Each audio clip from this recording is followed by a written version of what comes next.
తామర పుష్పం ఇది ఏంటిది తామర పుష్పం. నెక్స్ట్ చూడండి జంతువులు కృష్ణ జింక ఏంటమ్మా కృష్ణ జింక. కృష్ణ జింక. తర్వాత చూడండి పాలపిట్ట పెట్ట. ఏంటమ్మా పక్షుల్లో పాలపిట్ట అన్నమాట. తర్వాత మా తెలుగు తల్లి మళ్ళీ పూజంట. మా తెలుగు తల్లికి మళ్ళీ పూజంట. తర్వాత చూడండి ఆటలు కబడ్డీ ఏంటమ్మా కబడ్డీ. తర్వాత చూడండి ఇది నాట్యాల కూచిపూడి ఏంటిది ఏంటమ్మా కూచిపూడి నాట్యం. తర్వాత చూడండి ఇదేంటి చూడండి పొలాల్లో చెట్టలో వేప చెట్టు చెట్లలో పూర్ణ కుంభం. ఇదేంటిది ఏంటమ్మా పూర్ణ కుంభం. ఇవన్నీ ఏంటివి మన రాష్ట్ర చిహ్నాలు. ఏంటమ్మా ఇది ఏంటమ్మా రాష్ట్ర చిహ్నాలు.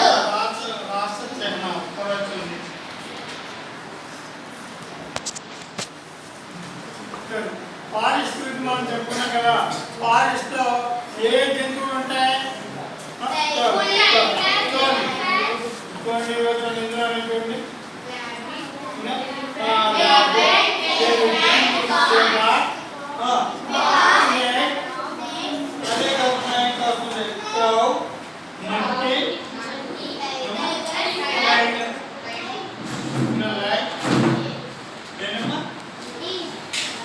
చెప్పండి ఇంకా చూపిస్తాను.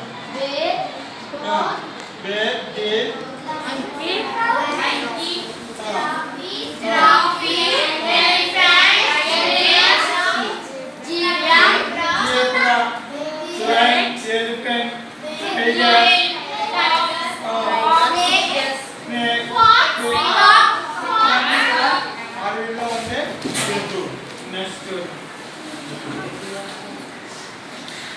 ఇది టైప్స్ ఆఫ్ ఫారెస్ట్. ఏంటి అంటే ఏమి ఫారెస్ట్ ఉన్నాయో చెప్పండి ఒకసారి. Evergreen forest.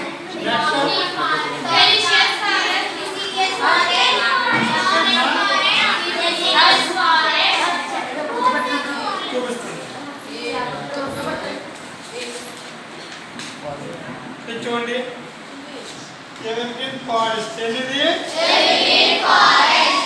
నెక్స్ట్ ఏంటన్నారు అమ్మా తర్వాత చూడండి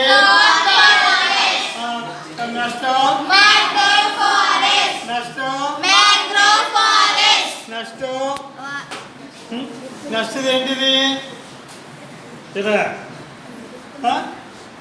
ఇది మ్యాంగ్రోవ్ ఫారెస్ట్. ఇలాగా రకరకాల ఫారెస్ట్లు మనకి ఉంటూ ఉంటాయి అన్నమాట. తమిళతో ఒకసారి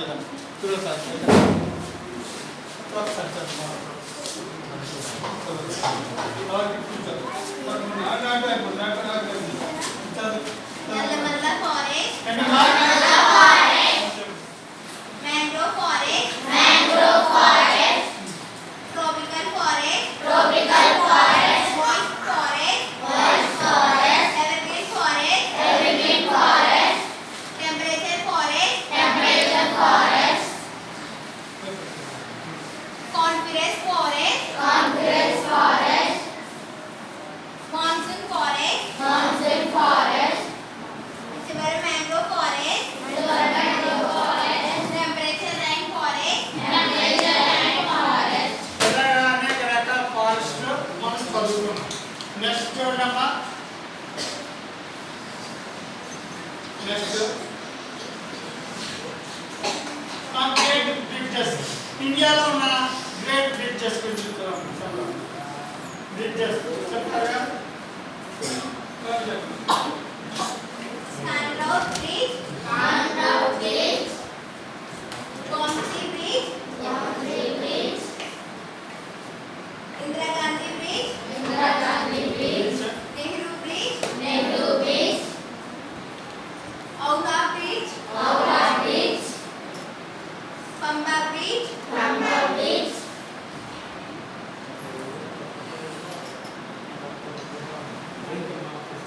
సరే, ఒకసారి ఇలా దగ్గర. ఇదేంటిది? ఏంటమ్మా? పెన్ పై క్లిక్ చేస్తే ఫ్లవర్ వస్తుంది. ఈ ఫ్లవర్ ఓపెన్ చేయాలి. ఫ్లవర్ ఓపెన్ చేస్తే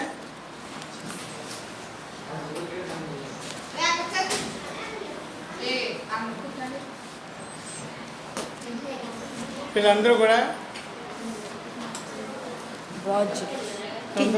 తల్లి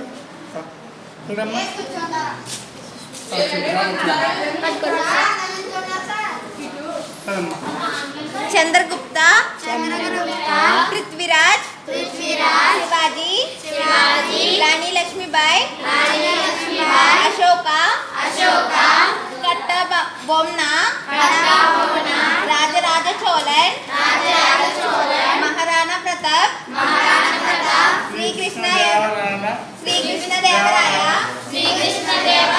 విక్రమాదిత్య స్వాతి పండ్య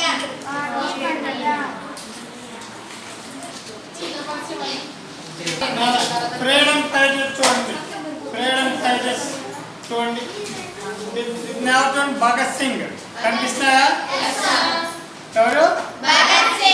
నెక్స్ట్ ఎవరు?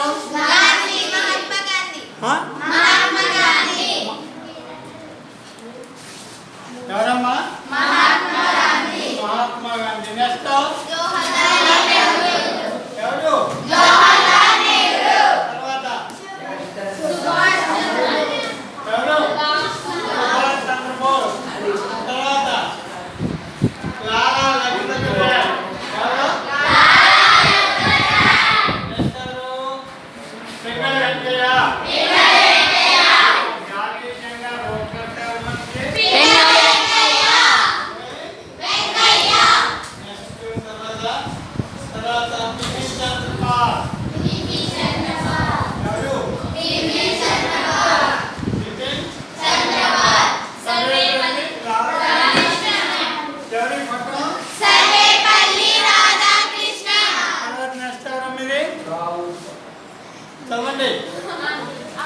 శంకర్ దయాళ్ శర్మ. ఇలా ఫ్రీడమ్ ఫైటర్ చాలా మంది మనకి ఉన్నారన్నమాట. అర్థమైందా? సరే, ఇందులో మనకి చాలా మంది ఫ్రీడమ్ ఫైటర్స్ ఫోటోలు ఉన్నాయి. కనిపిస్తామా?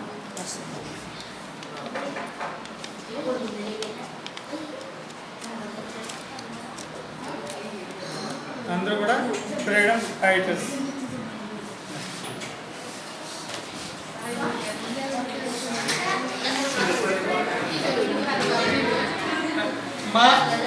భారతదేశంలో ప్రవహించే నదులు. మన దేశంలో ప్రవహించే నదులు ఏంటి? ఏంటి చెప్పండి మీకు తెలిసి? గంగా, కృష్ణ, నర్మదా, తపతి. చాలా నదులు ఉన్నాయి. ఇందులో కొన్ని గోదావరి నది గురించి చూడండి. గోదావరి మన రాష్ట్రంలో పశ్చిమ కనుమలో పుట్టింది. మహారాష్ట్రని పశ్చిమ కనుమలో నాసిక్ త్రయంబకం పుట్టింది. గోదావరి ఎక్కడ పుట్టింది? నాసిక్ త్రయంబకం. ఎక్కడమ్మా? కృష్ణానది. కృష్ణానది పశ్చిమ కనుమలోని మహారాష్ట్రలో సతారా జిల్లాలో పుట్టింది. ఎక్కడ పుట్టింది? ఏ జిల్లా? సతారా జిల్లా. తర్వాత చూడండి, కర్ణాటకలో పశ్చిమ కనుమలో భాగమైన నందిదుర్గ కొండలలో మైసూరు సమీపంలో చెన్నకేశవం దగ్గర పుట్టిందన్నమాట కర్ణాటక. అలాగే మహానది. మహానది అంటే సాహిత్యపరంగా గొప్పది అని అర్థం. ఇది 858 కిలోమీటర్ల మేర వ్యాపించిందన్నమాట మహానది. మహానది ఎన్ని కిలోమీటర్లు? 858 కిలోమీటర్ల మేర మహానది వ్యాపించిందన్నమాట. కానీ ఈ నది నిజంగానే ఎంతో గొప్పది. ఒరిస్సా, ఛత్తీస్గఢ్ రాష్ట్రాల వారి మనుగడకు ఈ నది ఎంతో ముఖ్యమైనదన్నమాట. తర్వాత చూడండి అలకనంద ఏంటమ్మా? ఈ నది పేరేంటి? అలకనంద. హిమాలయాల్లో పుట్టి ఉత్తరాఖండ్ రాష్ట్రముగా ప్రవహించే ఒక నది అలకనంద. నెక్స్ట్ తర్వాత చూడండి తర్వాత బియాస్ నది. ఏనది? బియాస్ సట్లర్ నది ఉపనదుల్లో ఒకటి. హిమాలయ ప్రదేశ్ ప్రాంతంలోని హిమాలయాల్లోని రోహిణి కర్మంలో పుట్టిందన్నమాట ఇది. తర్వాత చూడండి బ్రహ్మపుత్ర నది. ఏంటిది? బ్రహ్మపుత్ర నది. ఇది ఆసియా ఖండంలో ముఖ్య నదుల్లో ఒకటన్నమాట. ఆసియా ఖండంలో బ్రహ్మపుత్ర నది ఆసియాలో ముఖ్యమైన నదుల్లో ఒకటి భారతదేశంలో. తర్వాత ఇలాగ నదుల గురించి చెప్పుకుంటూ పోతే చాలా ఉన్నాయన్నమాట. నదులు వంశధార, తుంగభద్ర. వంశధార తూర్పు కనుమల్లో వర్షాలో పుట్టిందన్నమాట. అలాగే తుంగభద్ర నది కర్ణాటకలోని వరాహ పర్వతాల్లో పుట్టిందన్నమాట. ఎక్కడ పుట్టింది? వరాహ పర్వతాల్లో పుట్టిందన్నమాట. అలాగే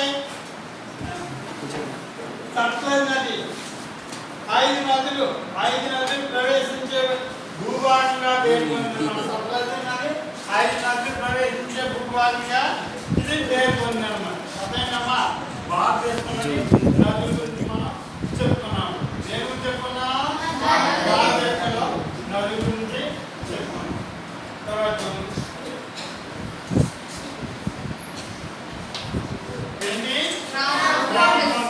ప్లేట్ మీద ఇది అబ్దుల్ కలాం గారు. ఎవరమ్మా? వీరెవరు? ఎవరు? సర్వేపల్లి ఎవరు? చూడండి ఈమె ఎవరు? చూడండి ఈమె మన దేశానికి ప్రధానమంత్రి చేసింది ఎవరమ్మా? ఎవరు? ఇందిరాగాంధీ. ఇతను ఎవరు? యోగి వేమన. ఎవరమ్మా? వేమన మీకు తెలుగులో వస్తూ ఉంటుంది.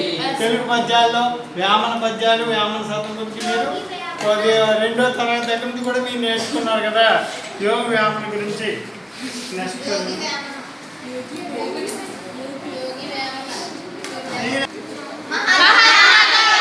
మహాత్మా గాంధీ. మనం వేషధారణ కూడా వేయించామన్నా. గాంధీ గారి వేషధారణ, నెహ్రూ కదా, వీళ్ళందరూ వేషధారణ మనం వేయించాం కదా. నెక్స్ట్ చూడండి గ్రహాలు మీకు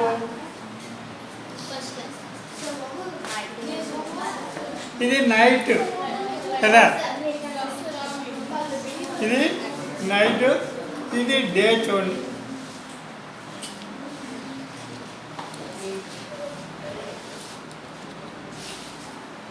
ఇది డే టైం ఎవరు ఉంటారు? నైట్ టైం మీకు గ్రహాలు వీటి గురించి మీరు 7th క్లాస్లో నేర్చుకున్నారు.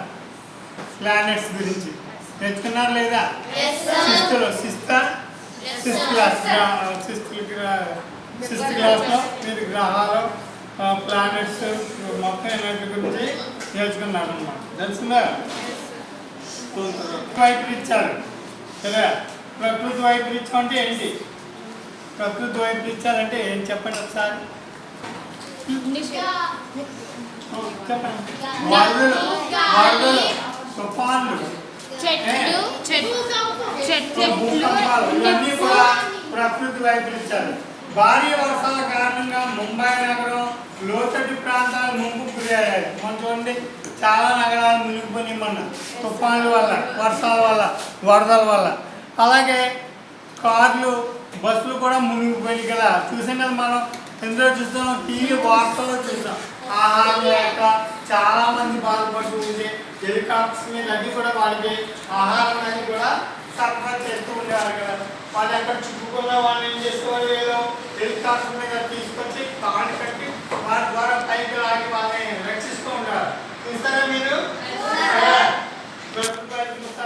చూడండి, అగ్ని పర్వతాలు వాల్నట్స్ ఎక్కువగా దీంట్లో ఇంగ్లీష్ పాటలు వస్తుంటాయి. ఈ పాటలు 9th క్లాస్ వచ్చేటప్పటికి మీకు అందులో ఉంటుందన్నమాట. అంటే రాత్రి పగల మధ్య ఘర్షణ జరగడం వల్ల పర్వతాలు ఏమవుతుంటాయి, అగ్ని చింతూ ఉంటుంది అన్నమాట. వీటిని వాల్నట్స్ అంటున్నమాట. అగ్ని పర్వతాలు అంటే గ్రహాల లాంటి పెద్ద ద్రవ్యరాశి గల ఖగోళ వస్తువులపై పర్వత ఏర్పడే చీలిక ఉపరితలం కింద శిలాద్రవం ఉండే గది నుండి చీలికలు మొన్న మీరు ఇంట్లో చేశారు కదా, ఎగ్జిబిషన్ లో చేశారు కదా, అగ్నిపర్వతం చేస్తారు. మీరు అగ్నిపర్వతం ఏ విధంగా లావా చింటుంది అనేది మీరు చూసారనమాట. మొన్న ఎగ్జిబిషన్ పెట్టినప్పుడు సైన్స్ జరిగింది కదా ఆ రోజు కదా, చూస్తారు. అది అడవులు తగలబడిపోవడం కూడా, అడవులు కూడా తగలబడిపోవడం ప్రారంభించింది అనుకోండి. కొన్ని వందల ఎకరాల అడవులు మొత్తం అది దహనం అయిపోతూ ఉంటాయి. దాని ద్వారా అనేక జంతువులు చనిపోతుంటాయి, అనేక చెట్లు చనిపోతుంటాయి. దాని ద్వారా మనకి ఏమవుతుంది, కాలుష్యం పెరిగిపోతుంది అన్నమాట. అర్థమైందే సరే. కాలుష్యం పెరగడం వల్ల ఏమవుతుంది, మనకి అనేక రకాల రోగాలు బాధపడుతూ ఉంటాం. మనకి మెయిన్ కావాల్సింది ఏంటి, ఆక్సిజన్. ఆక్సిజన్ లేకపోతే మనం అక్కడ ఉండగలమా? ఉండలేము. మొన్న ఢిల్లీలో చూడండి, ఆక్సిజన్ కొరత ఏర్పడింది. ఆక్సిజన్ అది ఢిల్లీలో కొంత వాళ్ళు కూడా ఆక్సిజన్ సిలిండర్ కొనుక్కుని వాళ్ళు ఉండేవారు. మనం కాలుష్యం ఎక్కువైపోతాం. అందుచేత మనం ఈ అడవులన్నీ కూడా జాగ్రత్తగా రక్షించుకోవాలి. మీరు ఏం చేయాలి, మొక్కలు మార్చుతూ ఉండాలి. నిర్మాణం జాగ్రత్తగా పోషిస్తున్నారు. స్కూల్ గ్రౌండ్లోని మొక్కలు పాడుతున్నారు కదా, మీకు దత్త ఇచ్చారు కొన్ని మొక్కలు, వాటికి వాటర్ అయిపోతున్నారు లేదా మీరు, వాటి జాగ్రత్తగా కాపాడుతున్నారు. మీకు పుట్టిన ప్రతి సంవత్సరం కూడా ఒక మొక్క ఏదో మొక్క తెచ్చి గ్రౌండ్లో పాస్తే అది మీరు నీళ్లు పోసుకుంటే పెద్దది అవుతుంది. అంతేగాని చాక్లెట్ బిస్కెట్ కాదు, అర్థమైందా? ఏదో మొక్క పట్టుకొచ్చి పాస్తే అది చాలా ఉంటుంది. నేను పాతి మొక్క ఇక్కడ బాగుందని చెప్పి మీరు కూడా అనుకుంటూ ఉంటారు. అడవులు కూడా కళ్ళిపడిపోతూ ఉంటాయి. అడవులు కూడా కళ్ళిపడిపోతూ ఉంటాయి. ఇవన్నీ కూడా ఏంటిది, ప్రకృతి వైపరీత్యాలన్నమాట. నెక్స్ట్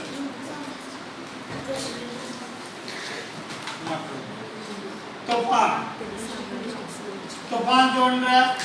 తుఫాన్లు వరదల కారణంగా సంభవిస్తాయి. తుఫాన్లు వరదలు కాలానుగుణంగా సంభవిస్తాయి, కాలానికి అనుగుణంగా సంభవిస్తాయి. ఈ కాలంలో టీవీలు, రేడియోలు మొదలైన ప్రచార మాధ్యమాల ద్వారా ప్రజలు అప్రమత్తం అవ్వాలి. అంటే టీవీ ద్వారా తుఫాను వస్తుందని చెప్పి ప్రజలు ఏమయ్యాలి, అప్రమత్తం అవ్వలేకపోతే ఏమవుతాం, ఏ చెట్టు కింద ఉన్నాం అనుకోండి, ఆ చెట్టు కూలిపోయి పడిపోతే మనం ఏమవుతాం చనిపోయే ప్రమాదం. అందుచేత టీవీలు, అది రేడియో, వార్త ద్వారా మనం తుఫాను వస్తాయని చెప్పి మనం ముందుగానే గ్రహించి అప్రమత్తం అవ్వాలి. అదే కాకుండా మత్స్యకారులు సముద్రానికి వేటకెళ్తూ ఉంటారు, వాళ్ళకు కూడా వెళ్ళొద్దని చెప్పి మనం చెప్తూ ఉండాలి. లేకపోతే వాళ్ళు వేటకానికి వెళ్ళారు అనుకోండి, వేటకెళ్తే ఉందా తుఫాను ఏర్పడుతుంది.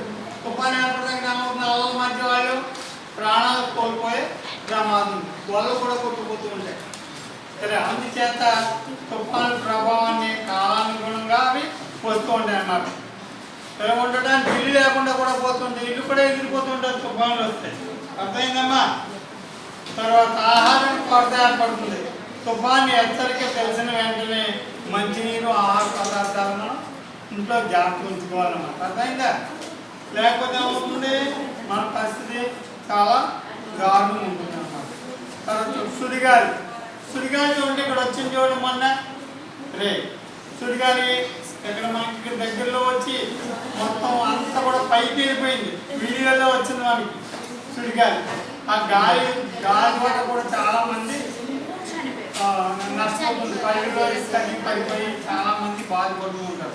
అది కాకుండా తూర్పుగోదావరి జిల్లా కేంద్రపాలిత ప్రాంతానికి పుదుచ్చేరి వాతావరణంలోని మార్పుల కారణంగా ఆక్వా చెరువులో నీరు సుడిగాలి తిరుగుతూ పెద్ద ఎత్తున ఆకాశంలోకి వెళ్ళిపోయి నీరు చూశారు కదా, టీవీలో చూశారు కదా, ఇలా టీవీలో చూశారు, వాట్సాప్లో కూడా వచ్చి మీరు చూసే ఉంటారు.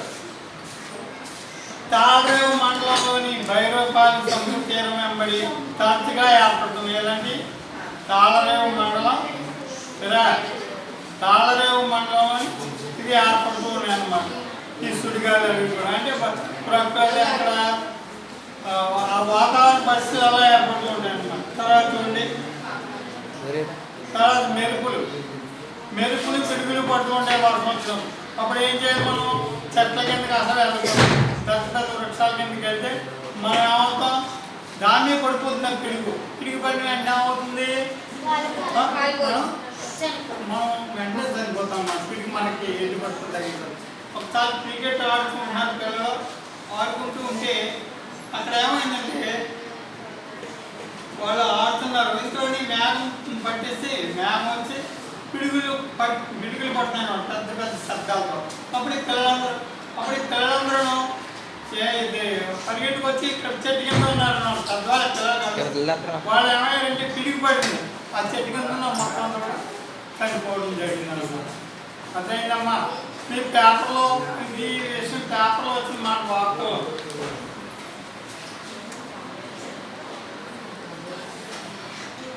ఇవన్నీ కూడా ఏంటి? ఇవన్నీ ప్రకృతి వైపరీత్యాలు. తర్వాత భూకంపాలు రావడం వల్ల భూమి పెద్ద పెద్ద బిల్డింగ్స్ అన్ని కూడా కింద కూలిపోతూ ఉంటాయి.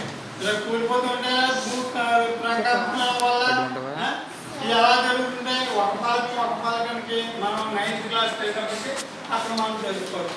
ఒక పలకం ఢీకొట్టడం వల్ల పైకి ఒక పలకం మీద ఒక పలకం ఎక్కడో రావడం ద్వారా ఈ భూకంపాలు అనేవి సంభవిస్తూ ఉంటాయి అన్నమాట. అర్థమైందమ్మా? సరే, అప్పుడు ఏమవుతుందంటే ఇదంతా కూడా కిందకి దిగబడిపోతుంది అనమాట. పెద్ద పెద్ద బిల్డింగ్స్ అన్నీ కూడా కిందకి దిగబడిపోతూ ఉంటాయి అన్నమాట. అదేవిధంగా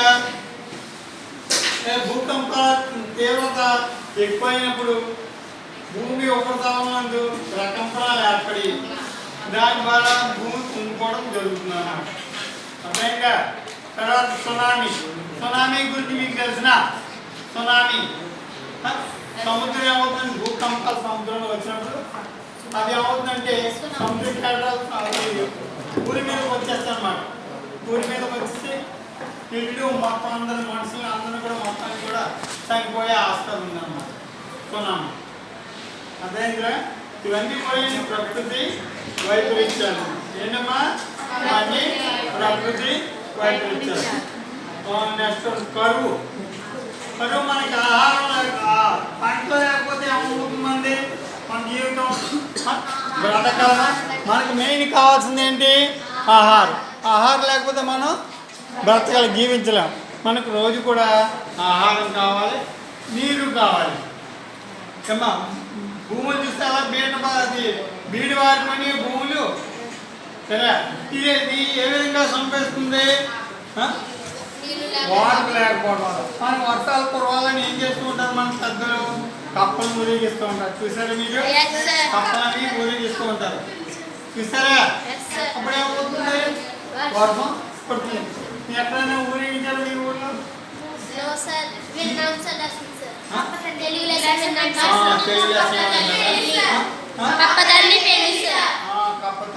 కప్పలకి పెళ్లి చేస్తూ ఉంటారు అన్నమాట. అర్థమైందా? ఈ విధంగా వర్షాలు పడుతూ ఉంటాయి. అంటే వర్షాలు లేకపోతే పంటలేమి పండవన్నమాట. మనకి ఏమవుతుంది?